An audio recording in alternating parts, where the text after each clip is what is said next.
আরে দীপঙ্কর দা, বলো কেমন আছো? হ্যাঁ ভালো আছো? কাটো কাটো কাটো। দেখুন বন্ধুরা, দীপঙ্কর দা হচ্ছে সেই দেশি খাসির সামনের রাং কাটিং করছে।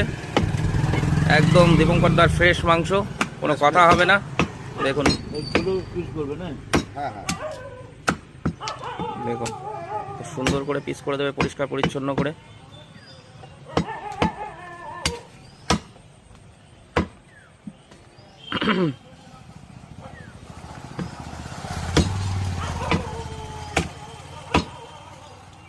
সামনের রাং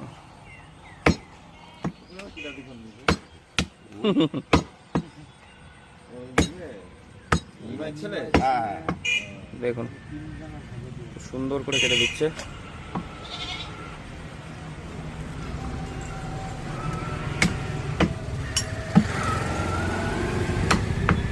নল্লি